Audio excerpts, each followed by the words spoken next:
Let me start this morning by saying it's an honor and a privilege to be here with my building trades family to reaffirm my support for Kamala Harris to become the 47th president of our United States of America. But I think I really need to start by affirming to you, Philadelphia and southeastern Pennsylvania, that my support is not conditional on her simply living a life at the intersection of race and gender, as an Asian American woman, as a black woman. It is because she has succeeded in every aspect of her career in making sure that she keeps people first, in spite of the fact that she's lived a life at the intersection of race and gender. You don't get the opportunity, and I'm so happy that you, Mark, affirmed that we keep receipts. Receipts are extremely important because sometimes campaigns are about emotion, in the moment, feel-good moments. But at this critical juncture in our nation's history, this is not a time to gamble on someone simply because of what they say in a rousing speech that they can give. We need to not only listen to what people say, we need to watch what they do. We don't simply listen to what people say, we need to watch what they do. As the 100th mayor of the city of Philadelphia, I have only been here for a little over 7 months. I took a stroll through my time and engagement with Kamala Harris. Philadelphia and southeastern Pennsylvania, I want you to know that her first campaign visit when she became the vice presidential nominee, her first campaign location in our region wasn't in a swanky hotel. It wasn't in a swanky community.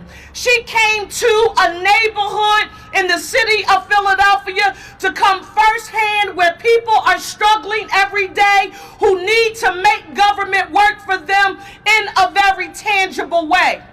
I'm here on this morning to stand with my building trades family, to say to Philadelphia and to southeastern Pennsylvania that this is a serious matter.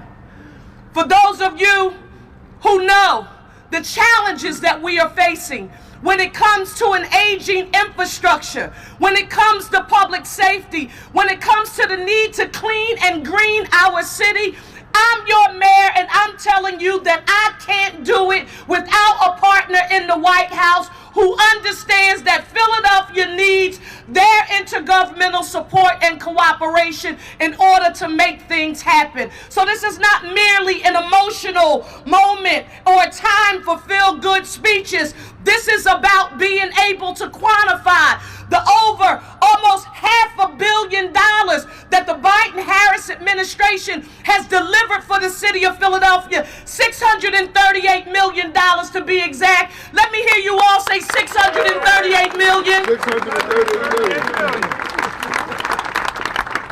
Finally, I want to say that she's prepared to meet this moment because of her intellectual prowess, her experience, and her strength. She is not just being given an opportunity just because. She's been like a male woman for the city of Philadelphia and our region. She's delivered time and time again. And the only way we can ensure that she gets the opportunity to be in that White House as our 47th president is if we do what we need to do. That is out-organize. That is to outwork. How do I know? And why is being with the building trade so important on the day? I know what it's like to be down. I know what it's like to be counted out.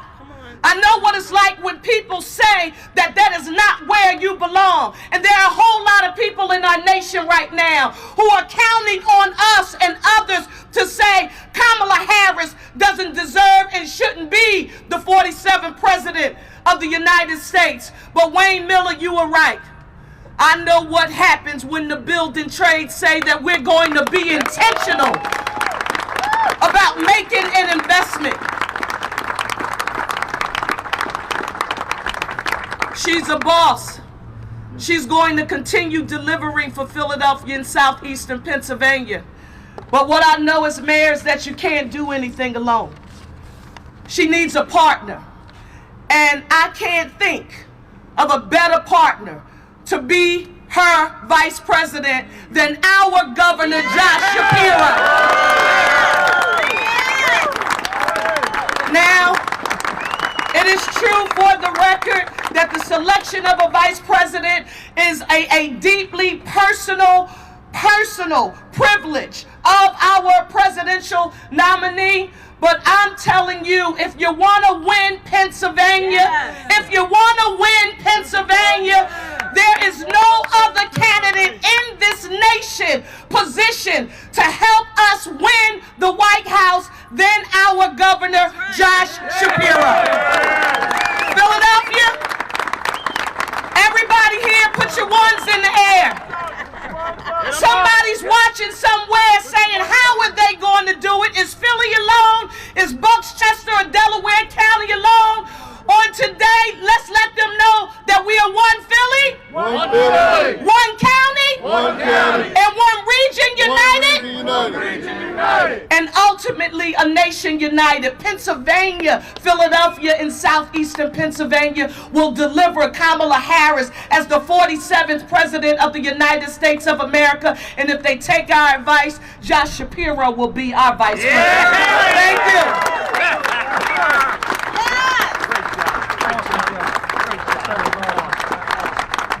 It is my awesome privilege. It is my awesome privilege and a proud moment to bring to you a governor that answers his phone as quickly as he did 2 weeks before the campaign as 2 weeks after. When the Philadelphia building trades call, he answers. He delivers. The receipts are there. I-95, emergency power, union contractor, union workforce, 12 days. And we talk about the building trades here, is the Philadelphia building trades and our cousins. They ain't our brothers yet, but the carpenters here, I saw Mongoose Sanchez here. So we all together on this. On this, we all together. And on this, we can agree that while I wasn't supposed to say it, I'm at the age now where I gotta let it rip. That I agree with my mayor. Yes. That ultimately the decision is up to our presidential candidate, Kamala Harris. But I have a strong advice for you. That this presidency comes through the Commonwealth of Pennsylvania. And there's no person in the world uniquely qualified to deliver the Commonwealth of Pennsylvania, but its most successful, complete governor that we've ever had, Josh Shapiro!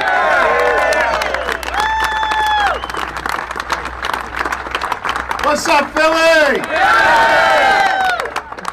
Man, it is so good to be in a House of Labor, and when my speaker was talking before, I thought she was taking us all to church as well.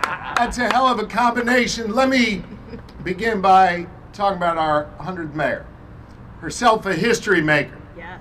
A friend for 20 years in public service.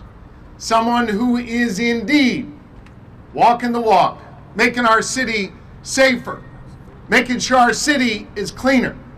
But most important, making sure every single person in this city feels heard, feels respected, feels looked after. Madam Mayor, I'm grateful for your leadership, and I'm even more grateful for your friendship. Thank you. It feels real good to be with Ryan Boyer and all these great leaders in organized labor.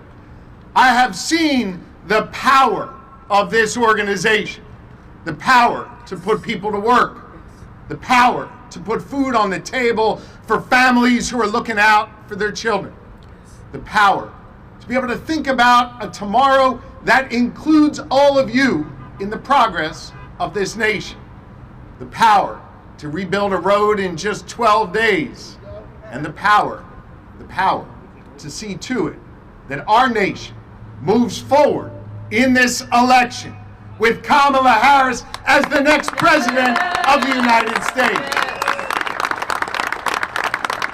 I know that power because I've had the opportunity to work with you, to serve alongside you in this journey of public service.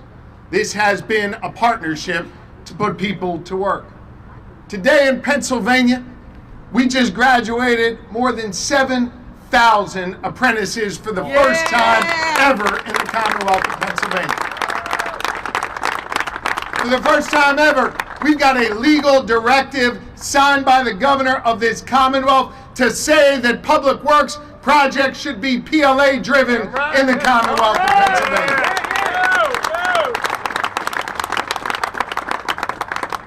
We have seen in the Commonwealth of Pennsylvania that when our union brothers and sisters do well, our economy grows, our families get stronger, and our Commonwealth becomes more prosperous. We've stood together as we have made progress. We've also stood together when we've tried to root out evil amongst us. It was all of you who stood with me when we took on one of the most powerful, one of the most skilled, one of the most wealthy contractors in the Commonwealth of Pennsylvania, and brought the largest Davis-Bacon prevailing wage theft case in the history of the United States, and we held them criminally accountable here in the Commonwealth. We showed through that if you screw over a Pennsylvania worker, you're going to be held to account. We also showed through that work that we value the Pennsylvanians who may not sit in a boardroom, but go do that hard backbreaking work on our roads in the heat of summer and in the cold of winter. We showed what we value.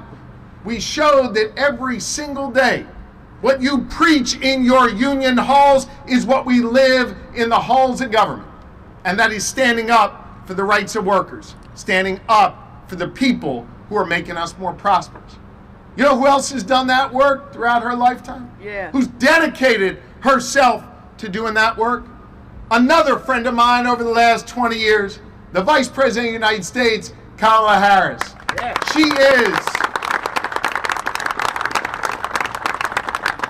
is a fearless leader.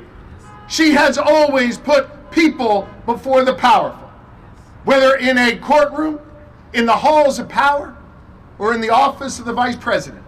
She has never forgotten the people that got her there. She has never forgotten where she came from. She never forgot her roots. Think about it. Someone who has rose through the ranks. Someone who has achieved all that she's achieved. She's never turned her back on the people that the mayor and the speaker and all of the union leaders here are fighting for every day. And thanks to her and President Biden, more people went to work in America today than ever before. Yes. Thanks to her and President Biden, we are poised to be here in Pennsylvania the national leader when it comes to clean energy for the future of our country, right here in the Commonwealth of Pennsylvania. The hydrogen hub. I said it, Jimmy Snow. Thanks to her, when tragedy struck our region, when that road on I-95 collapsed, my first call was with Ryan Boyer to say, can we muster the soldiers to get out there and get people moving again? And the second call came from the Biden-Harris administration. And they simply said, what do you need? They delivered everything they need. They took a city that was down on its knees and lifted us back up. And that's the same thing Kamala Harris is going to do for this country.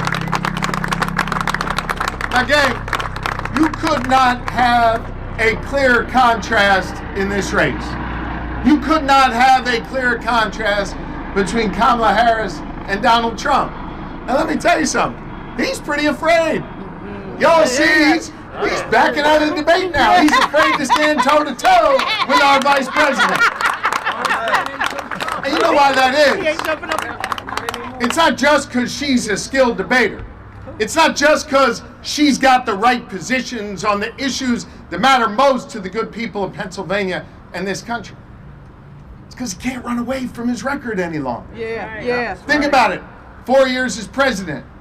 Guy stacks the NLRB with a bunch of corporate folks who have tried to rip away your rights every step of the way. We can't go back to that, and he can't defend that.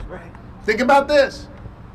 This guy went to the Supreme Court of the United States, a place where me and my office have been to stand up for people's fundamental rights and freedom.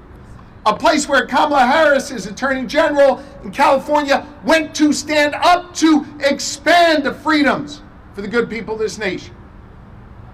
Donald Trump went to court, the Supreme Court, and asked to make this nation a right-to-work nation. Let me be clear, I'll never let Pennsylvania be a right-to-work state. And Kamala Harris will never let this nation be a right-to-work nation. And it's not just in these big halls of power that Donald Trump has tried to screw over our nation. In our restaurants and bars, when I served as your Attorney General, Donald Trump, as president, literally tried to put a federal rule in place to make it so when you tip your waiter, your waitress, your bartender, that they wouldn't get to keep those tips. That instead it would go to the back of the house, it would go to the restaurant owner. This is who this man is, screwing over the little guy for the corporate interest.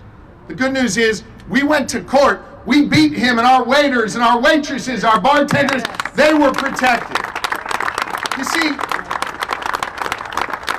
whether as president where he worked directly against working folks, or whether as a businessman who quite literally screwed over the workers who were building our high-rises, our casinos, and so many other things that dot the East Coast of the United States. He has shown us who he is, right? When folks tell you who they are, Madam Mayor, Believe him the first believe time. him the first time. Believe him the first time. We don't need to give him the keys to the White House so that he can continue to rip away our freedoms, so he can continue to attack this great nation. I don't know about you, but I'm getting a little sick and tired of this guy going on TV every day, shit-talking America. Yeah. Think about this for a minute. We are producing more energy in America than ever before, giving us more freedom, more prosperity than ever before. Our economy is growing faster than any other economy in the world, and we are outcompeting China for the first time in generations, giving us more freedom and more opportunity. And thanks to union brothers and sisters like you and many more across this country, this morning in America, when folks woke up, more people went to a job than ever before, thanks to the Biden-Harris administration. And so I got a message to Donald Trump. Stop shit-talking America. Stop attacking our workers. Stop limiting our freedom and start standing up for righteousness, for goodness, and for the American people. The person who is best equipped to do that in this election, the person we are going to unite behind in order to accomplish that, is the Vice President of the United States, our next president, our 47th president, a dear friend of mine, a dear friend of Philadelphia's, Kamala Harris. Are y'all with me? Let's get this done, Philly. Thank you all very, very much.